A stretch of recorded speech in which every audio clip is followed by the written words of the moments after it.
Come on, brothers, I found that Kivers really likes to do the whole thing during the Spring Festival.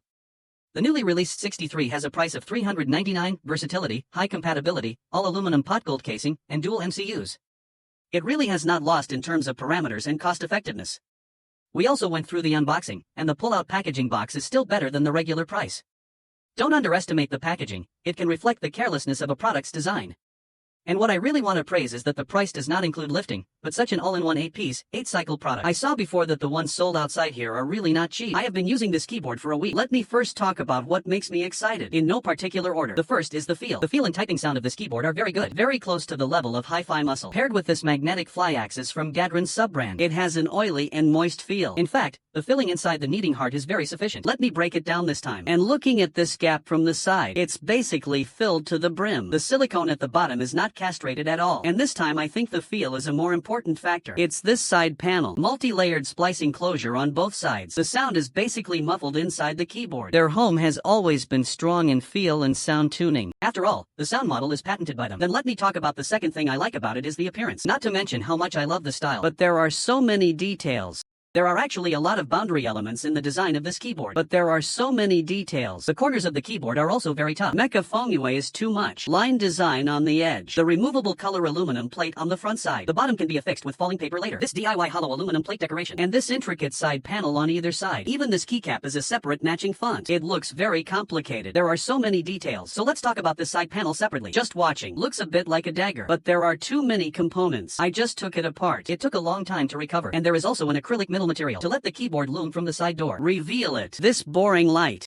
Actually, the details are correct. I think it's a good thing for consumers. It looks very different. But we must not delay production capacity because of this. Just the assembly time of the side panels and training costs all will affect production capacity. Cavers must pay attention to this point. The weight of the keyboard is 1,150 grams. This size is considered to be on the heavy side. The input angle is relatively flat because the front side has a slope. So if you say I had a high before, I was bad. There is no pressure to use it. Finally, performance. Although this keyboard uses dual MCUs plus full-link direct link solution and this performance stack in this price range, I'm really getting more and more anxious. But for me, cyber competition is actually far less practical than practical, convenient and stable, and the subsequent software operation and maintenance has been impressive. But what is this keyboard because it has dual MCUs? Able to have greater margin for this performance. Each button is directly connected, less interference with each other. The delay can also be theoretically lower. And what's more, while the performance is sufficient, this will give the keyboard more space to control the lights individually. Avoid interference from lighting control leaders. How about combining it like this? Can theoretically achieve a greater degree of maintain keyboard stability. In terms of lighting performance, the brightness is excessive and the lighting effects are very good. You can also arrange it yourself. And a color palette. The spacebar also has 5 T-piece lights to keep the lighting even. And on the stability, when I'm stretched to the extreme vertical position, I have never encountered any interruptions. Still very stable. And in terms of promotion, the color scheme is actually the same as the keyboard. All black gold. Adjustment is also relatively simple and clear. But the interface doesn't look that advanced. The texture is relatively strong. And RT calibration and the like. I often don't find it at first. Just a few little dots. Not too straight. Also, the box select multi-select button is not very convenient. Currently, there is no way to single-click multiple selections. In fact, the UI can be beautified and beautified. Upgrading is relatively simple. I feel that this backend is constantly being optimized and fine-tuned. But it would be better if we could see this update log on the street.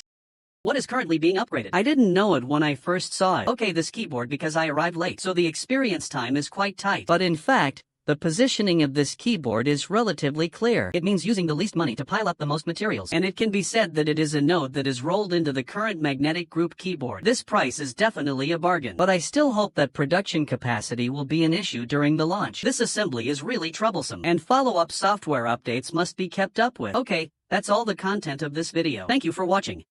See you next time.